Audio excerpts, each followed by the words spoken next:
Di puncak rangkaian segmen spesial perayaan HUT ke-493 DKI Jakarta, karya lestari bagi ibu kota akan kami hadirkan sosok yang istimewa. Nah, hari ini adalah istri Gubernur DKI Jakarta, Anies Baswedan, yang juga sebagai Ketua Tim Penggerak PKK DKI Jakarta, Ibu Ferry Farhati, yang sudah bergabung bersama dengan saya. Selamat pagi, Ibu Ferry. Apa kabar? Assalamualaikum. Selamat pagi, Waalaikumsalam warahmatullahi wabarakatuh. Terima kasih Ibu telah bergabung bersama dengan saya. Ibu Ferry, ada acara spesial tidak sih hari ini di ulang tahun DKI Jakarta ke-493? Ya, salah satunya mungkin acara dengan Metro TV, kemudian kita akan mengikuti rangkaian acara secara online. Ya. Apa Bu rangkaian acaranya tadi hari ini? Coba saya ingin tahu di agendanya di tengah situasi yang menantang seperti sekarang. Ya, beberapa wawancara dan juga mengikuti kegiatan-kegiatan ulang tahun yang telah disesuaikan dengan situasi saat ini. Betul, saya juga lihat Ibu sekarang rajin sekali ya Bu ya, menggerakkan kerajinan daerah, khususnya DKI Jakarta, dan juga menggerakkan ibu-ibu PKK melalui berbagai platform yang Ibu punya, termasuk juga Instagram yang cukup aktif, makanya saya juga senang melihatnya. Betul. Tapi tahun ini dengan tahun yang berbeda, di kacamata Ibu Ferry ya, apa sebenarnya, apakah ini mengurangi spirit dari ulang tahun DKI Jakarta, karena kita tahu sekarang dunia sedang mengalami tantangan COVID-19 yang begitu luar biasa? Ya, betul. Pandemi ini memang mempengaruhi semua orang, bahkan semua negara di dunia. Ternyata kita terpaksa harus berada di rumah, terpaksa harus kantor pindah ke rumah, kita buka kantor di rumah, belajar di rumah. Namun ternyata di balik semua ini ada hikmah yang kita rasakan bersama. Kita punya waktu lebih banyak bersama keluarga, bahkan kan orang tua itu katanya pendidik pertama dan utama untuk anak-anak. Betul-betul sekarang dilaksanakan karena anak-anak seharian di rumah. Guru ya juga orang tuanya yang kemudian juga bekerja di rumah. Ini ternyata bisa kita lewati dan kita semakin dekat dengan keluarga, semakin mensyukuri apa yang selama ini kita dapatkan dengan mudah. Nah, di level kota mungkin itu juga terjadi. Kita melihat Jakarta sebagai kota yang sibuk, individualistis, dan kemudian banyak permasalahan. Tapi ketika menghadapi pandemi, bermunculan orang-orang penggerak-penggerak yang ikut peduli dan ikut membantu menyelesaikan permasalahan pandemi ini. Dan tentunya di masa ini, di saat ulang tahun DKI Jakarta ini, kita ingin mengapresiasi apa yang sudah dilakukan oleh mereka. Dengan cara? Banyak apresiasi bisa kita lakukan dengan seperti yang pernah kita lakukan untuk ibu-ibu penggerak di Jakarta, ada Ibu-Ibu Kota Awards, ada kegiatan-kegiatan yang bisa dikerjakan bersama. Saya setuju Bu, ini kemudian mengingatkan kita akan pentingnya gotong royong dan juga karakter kita terlihat sekali, banyak sekali gotong royong yang dilakukan. Tetapi juga pandemi ini memunculkan sebuah tantangan baru, terutama di bidang ekonomi. Karena kita tahu sekarang banyak lini usaha terpaksa untuk mengurangi karyawan, mengurangi ukuran mereka, atau juga terpaksa memberhentikan para karyawan. Nah, Ibu sebagai ketua tim penggerak PKK DKI Jakarta dan juga mempunyai peran besar dalam kerajinan daerah, apa yang bisa kita lakukan untuk memperbaiki ekonomi yang dikatakan sudah terhantam dengan hebat di tengah pandemi ini? Ya, dan saya bisa katakan bahwa semua terdampak. Banyak sekali orang yang kemudian hilang pekerjaan, kemudian yang membuat kerajinan tidak laku lagi.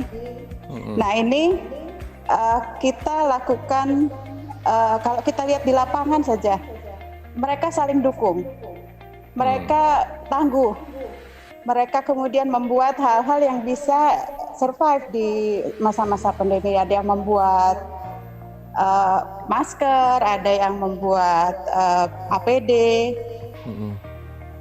Mereka beralih bergerak sesuai dengan kebutuhan di masyarakat.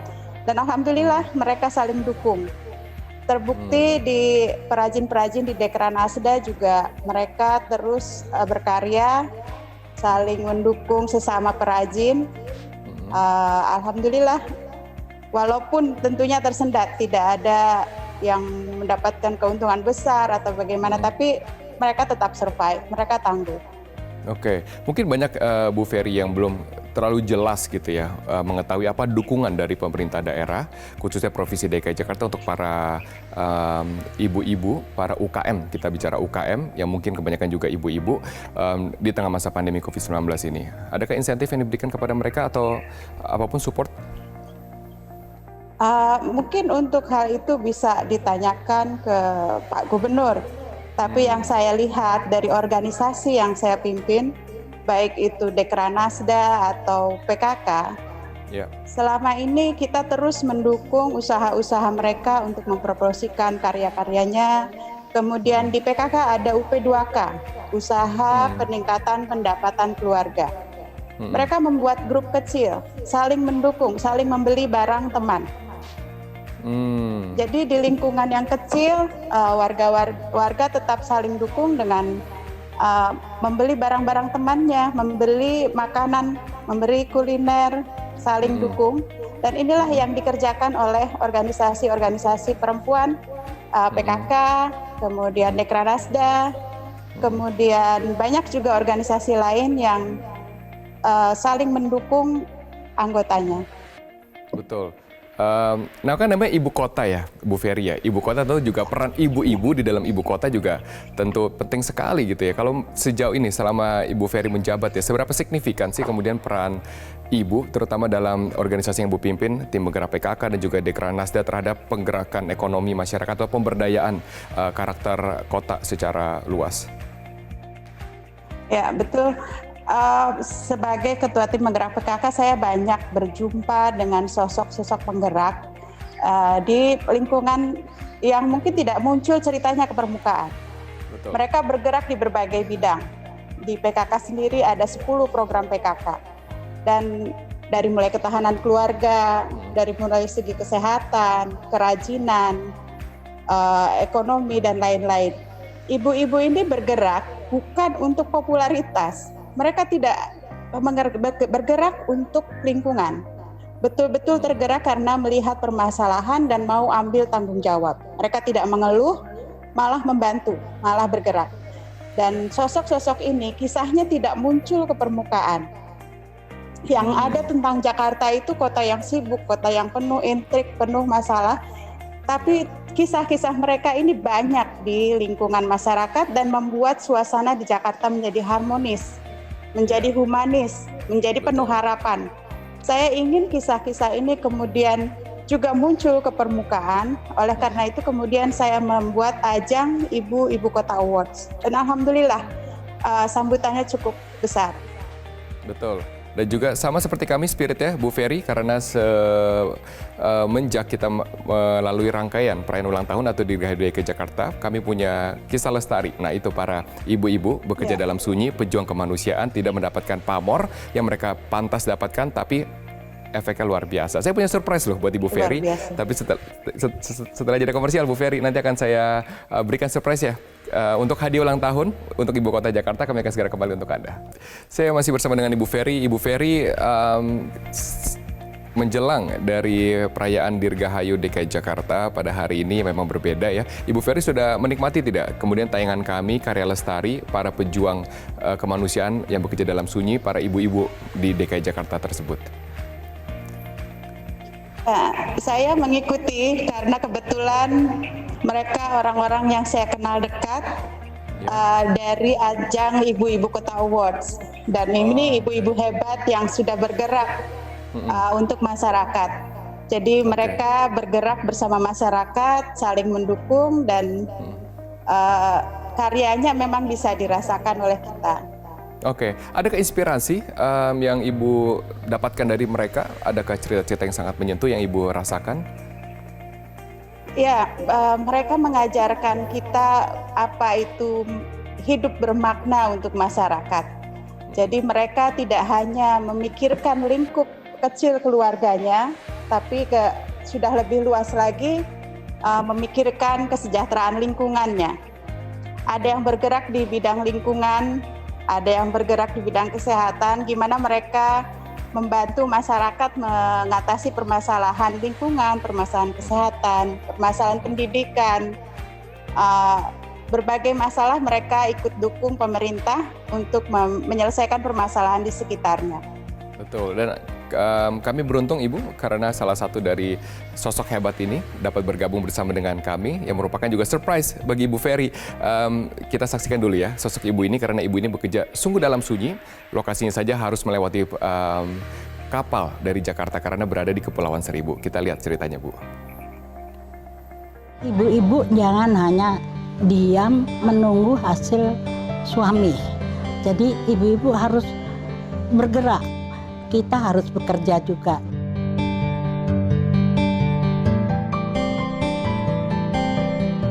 Perjuangan warga Pulau Sabira bermula sejak tahun 1975 ketika mereka pindah ke pulau terluar yang masih kosong itu. Bersama sang suami, Ibu Hartuti bertekad membangun pulaunya agar tidak bergantung pada pemerintah. Mereka mendirikan sekolah dan menjadi guru di sana. Ibu Hartuti menyadari pentingnya pendidikan untuk warga Pulau Sabira. Impiannya adalah melihat anak-anak di Pulau Sabira menjadi sarjana. Hasil laut di Pulau Sabira berlimpah. Ibu Hartuti mengajak warga, terutama para ibu agar mau mengolah hasil laut dan menjualnya sendiri. Tak cukup sampai di situ, Ibu Hartuti yang dipercaya menjadi ketua RW sejak tahun 1991 juga mendirikan posyandu dan layanan kesehatan. Sosok Bu Haji Hartuti tentunya sebagai pimpinan di Pulau Sabira ini banyaklah kegiatan yang beliau lakukan. Ya, umpamanya jauh sebelum ada kesehatan di sini, beliau sudah sebagai ketua kader posyandu. Kemudian beliau juga memberikan makanan tambahan kepada anak-anak sekolah pada waktu itu.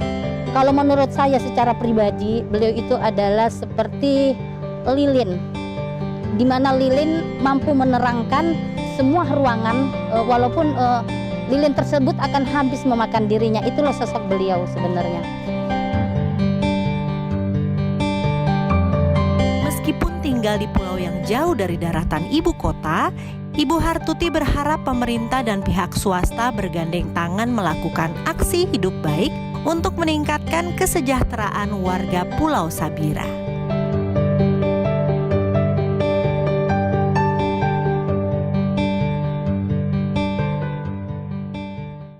Dan saya sudah bergabung juga bersama dengan Ibu Haji Hartuti, sosok luar biasa yang membantu masyarakat di Pulau Sabira, Kepulauan Seribu.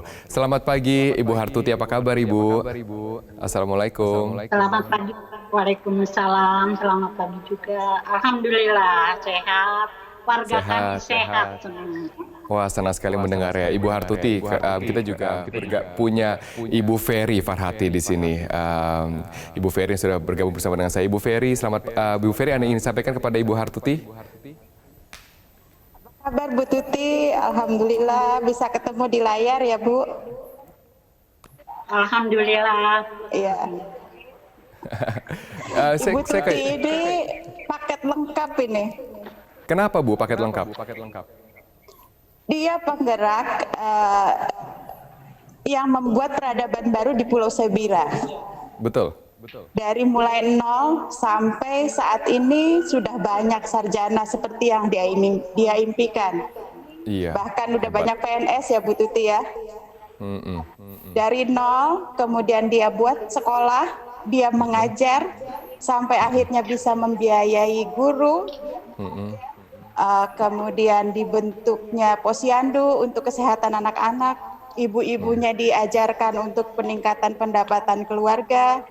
Yeah. Jadi memang betul-betul seperti yang dikatakan tadi, lilin yang menyinari warga sekitarnya.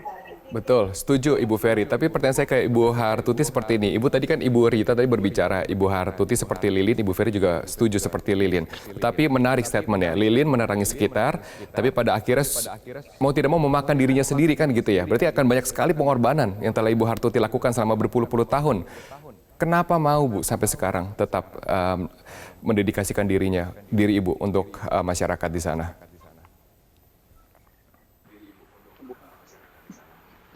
Karena saya sangat terharu melihat ibu-ibu di Pulau Sabira yang waktu itu tidak ada pekerjaan, hanya menunggu suami dari laut. Disitulah saya mendekatin ibu-ibu supaya ikut juga berusaha membantu suami, yaitu mengolah ikan asin. Dengan begitu hasil dari nelayan, bapaknya dapat, ibunya juga dapat, gitu.